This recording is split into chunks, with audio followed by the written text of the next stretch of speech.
வேண்டிய மாலை வணக்கம். யாராவது சொன்னீங்களான்னு பார்த்தா ஒருத்தர் வரமாட்டேங்குது. அதே மாதிரி அனைவருக்கும் வணக்கம்.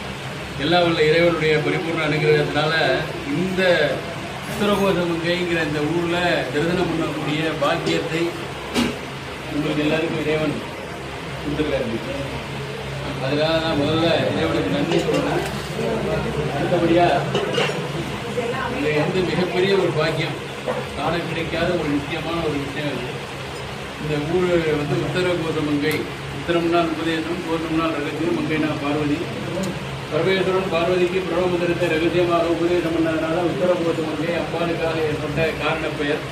அதற்கு அடுத்தபடியாக இன்னைக்கு முதல்ல தரிசனம் பண்ண சுவாமி வந்து மங்களநாதர்னு பேர். ராவணனுடைய மனைவி மண்டோதரி கல்யாணம் வந்து சிவபெருமான் காட்சி கொடுத்து கல்யாணம் பண்ணி வைக்கிறார். அந்த மங்கள காரியம் பண்ணினதுனால மங்களநாதருங்கிற பேரை ஈஸ்வரன் தனக்குத்தானே வச்சுக்கிறார். அப்பேற்பட்ட மங்களநாதர் சுயம்புலிங்கம்.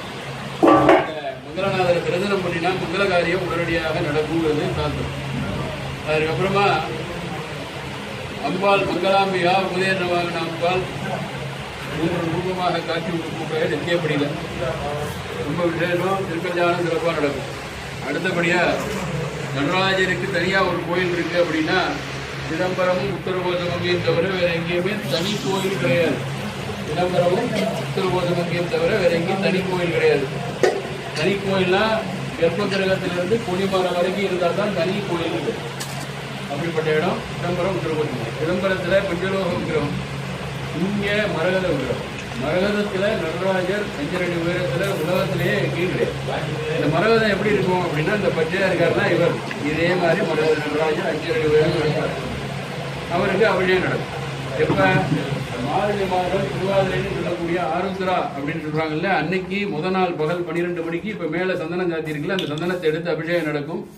அதற்கு அடுத்தபடியாக அது தொடர்ந்து நடந்து ராத்திரி 12 மணி வரைக்கும் சந்தனம் இல்லாமல் அன்றைக்கு ஒரு நாளைக்கு நடக்கும். அதற்கப்புறம் மறுபடியும் மறைக்கிறதா இப்படி திரும்பியாங்க. அதனால அதற்கப்புறமா அந்த சந்தனத்தை எடுத்துட்டு மறுபடியும் வந்து தரிசனம் பண்றதுக்கு ராத்திரி வரைக்கும் அபிஷேகம் பார்க்கலாம். அதுக்கப்புறம் மறுபடியும் புது சந்தனம் சாத்தி தீபாராதனை ஆயிரும் அருணோதய காலத்தில். அதுக்கப்புறம் கதவை பூட்டிடுவோம். அபிஷேகம் கிடையாது, நித்தியப்படி பூஜை மட்டும்தான். அவருக்கு அபிஷேகம் இல்லைங்கிற காரணத்தினால தான் இந்த மரகத லிங்கத்திற்கும் ஸ்படிக லிங்கத்திற்கும் நித்தியப்படியில் அபிஷேகம் நடக்கிறது. இந்த அபிஷேகம் எப்படி நடக்கும் பொழுது பார்த்தீங்கன்னா அன்னாபிஷேகம், மற்ற அபிஷேகம் நடக்கிற காட்டிலும் இல்லை அன்னாபிஷேகம் நடக்கும். அன்னாபிஷேகம்ங்கிறது ஐப்பசி மாதம் பௌர்ணமியில தான் எல்லா கஷேத்திரத்திலையும் நடக்கும். இங்கே வந்து நித்தியப்படியே அன்னாபிஷேகம் நடக்கும். இந்த அன்னாபிஷேகம்